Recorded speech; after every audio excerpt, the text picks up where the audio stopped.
A'udzu billahi minasyaitonir rajim. Bismillahirrahmanirrahim. Assalamualaikum warahmatullahi wabarakatuh. Alhamdulillah wassalatu wassalamu ala Rasulillah Muhammad ibn Abdullah wa ala alihi wa sahbihi wa mawalah. Allahumma salli wa sallim ala sayyidina Muhammadin wa ala alihi wa sahbihi ajma'in, amma ba'du. Hamba Allah yang selalu dirahmati oleh Allah Subhanahu wa taala. Hamba Allah, saudara-saudara kami, terkadang kita ini ya melihat dari sebab ketaatan kita pada Allah Subhanahu wa taala, kita bertanya-tanya, di mana kedudukan kita di sisi Allah? Akankah kita sudah dekat atau kita masih jauh? Nah, untuk melihat hal itu ya mukmin, dijelaskan oleh Al-Imam Syekh Ibnu Athaillah As-Sakandari dalam matanya, "Idza aradta an ta'rifa qadraka 'indahu fanzur fi ma da yuqimuk." Maka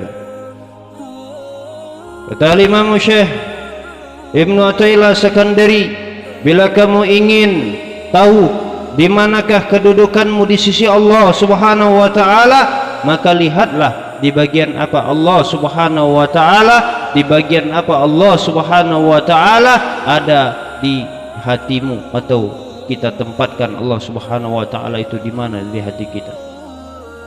Jadi jelas ya mukmin,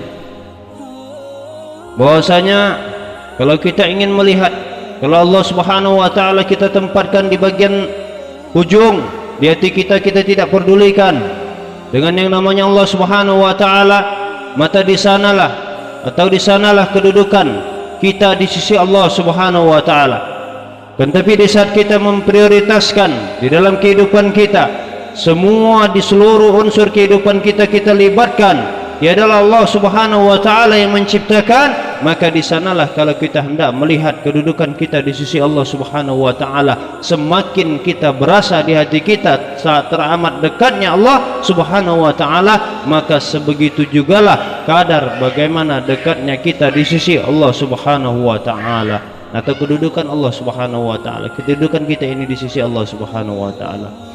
Ada satu riwayat, baginda Nabi kita Nabi Muhammad sallallahu alaihi wasallam, beliau bersabda, barang siapa, kata Rasulullah sallallahu alaihi wasallam, yang ingin mengetahui kedudukannya di sisi Allah Subhanahu wa taala, maka hendaklah memperhatikan bagaimana kedudukan Allah Subhanahu wa taala dalam hatinya. Sesungguhnya Allah Subhanahu wa taala akan mendudukkan seorang hamba sebagaimana si hamba itu mendudukkan atau menempatkan keberadaan kekuasaan Allah Subhanahu wa taala di dalam hatinya. Hakadha ayul mukmin. Jadi dalam hadis ini menjelaskan, kalau kita hendak melihat kedudukan kita di sisi Allah Subhanahu wa taala, di manakah kedudukan kita di sisi Allah Subhanahu wa taala, maka perhatikan atau simak, kita cek di hati kita, Allah Subhanahu wa taala menjadi bagian paling utama dalam hidup kita atau menjadi bagian daripada akhir di dalam kehidupan kita, maka di sana kita bisa melihat kedudukan kita di sisi Allah Subhanahu wa taala. Kemudian al-mukmin sahabat Fudail bin Iyad radhiyallahu an, beliau telah berkata, sungguh seseorang manusia itu mampu melakukan taat ibadah kepada Allah Subhanahu wa taala sesuai dengan kedudukannya di sisi Allah Subhanahu wa taala, atau sesuai dengan perasaannya terhadap Allah Subhanahu wa taala, atau sesuai dengan kedudukan Tuhan atau Allah Subhanahu wa taala di dalam hatinya.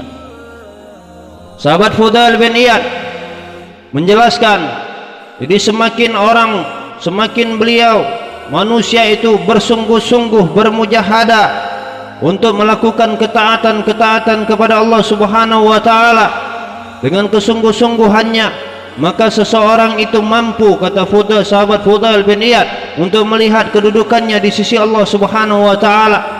Karena Allah Subhanahu wa taala menempatkan posisi kedudukan seseorang itu di sisi Allah Subhanahu wa taala sesuai di mana ketaatan para hamba-hambanya. Makanya semakin banyak orang yang taat kepada Allah, semakin dia bersungguh-sungguh taatnya kepada Allah Subhanahu wa taala. Semua amal ibadah dia lakukan dengan kesungguh-sungguhan, bahkan mengkesampingkan daripada kehidupan dunia yang fana, maka di sanalah kalau ia ingin melihat kedudukannya di sisi Allah, sebegitu dekat atau jauhnya dirinya daripada Allah Subhanahu wa taala.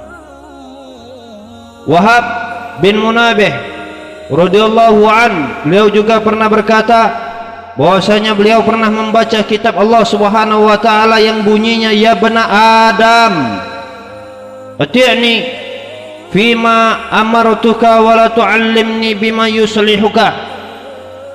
Wahai anak Adam, taatlah terhadap perintahku dan janganlah engkau memberitahukan kebutuhanmu kepadaku apa yang terbaik bagimu, dan janganlah engkau mengajariku kebutuhan apa yang terbaik bagimu, karena sesungguhnya aku lebih mengetahui kebutuhan yang terbaik bagi hambaku.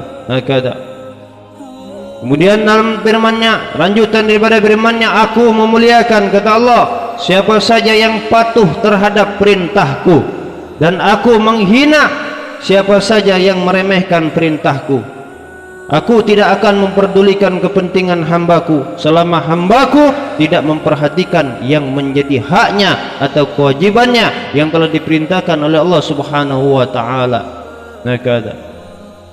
Dalam firman ini ayat mukmin menjelaskan bahwasanya kita diperintahkan oleh Allah Subhanahu wa taala untuk taat kepadanya, patuh menjalankan seluruh daripada perintah Allah Subhanahu wa taala, dan tanpa kita memberitahukan tentang apa kebutuhan di dalam hidup kita, karena Allah Subhanahu wa taala akan atur itu semua.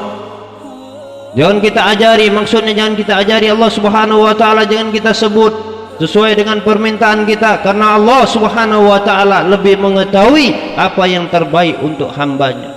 Hakada ya mukmin.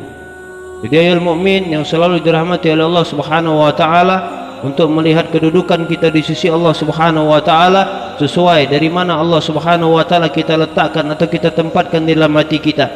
Apakah segala sesuatu yang kita lihat, harta kita, tahta kita, jabatan kita, uang kita, rumah mewah kita, mobil hebat kita, mobil indah kita, mobil mahal kita, kita lihat itu dengan kekuasaan kita, dengan kemampuan kita, maka di sana jugalah kita mampu bahwasanya Allah Subhanahu wa taala pun jauh daripada diri kita. Akan tapi sebaliknya, di saat kita melihat segala sesuatu itu adalah kata bahwasanya itu adalah anugerah Allah, segala sesuatu itu adalah karunia Allah, segala sesuatu itu bukan milik kita, dan kita tidak merasa bahwasanya ini hanya milik kita, akan tapi ini hanya titipan Allah kepada kita, maka pada saat itu kedudukan kita di mata Allah Subhanahu wa taala atau di sisi Allah teramat dekat. Dan yang lebih afdal di saat kita hendak melihat kedudukan kita di sisi Allah Subhanahu wa taala ialah pada saat kita melihat bagaimana ketaatan amal ibadah kita kepada Allah Subhanahu wa taala. Semakin meningkat amal ketaatan kita pada Allah, semakin dekatnya kita pada Allah Subhanahu wa taala, semakin tumbuh rasa takut kita kepada Allah Subhanahu wa taala, semakin tekun kita kepada Allah Subhanahu wa taala akan perintah-perintahnya, maka itu pertanda bahwasanya dekatnya hati kita kepada Allah Subhanahu wa taala. Makin banyak kita mengerjakan amal tahajud sungguh-sungguh, duha sungguh-sungguh, ya kan, rawatib sungguh-sungguh, salat sungguh-sungguh, ibadah yang lain sungguh-sungguh, mata-mata berharap ridha Allah, maka di sana kalau antum atau kita hendak melihat kedudukan kita di sisi Allah, sebegitu dekatnya kepada Allah Subhanahu wa taala. Mudah-mudahan bermanfaat. Al-fakir ada ilallah, miskin amal miskin ilmu, al-madnub orang yang penuh dengan dosa. Sekali lagi mohon maaf pada Allah Subhanahu wa taala, saya memohon ampun. Allahumma salli wa sallim ala sayyidina Muhammadin wa ala alihi wa sahbihi wa sallam. Alhamdulillahirabbil alamin. Wassalamualaikum warahmatullahi wabarakatuh.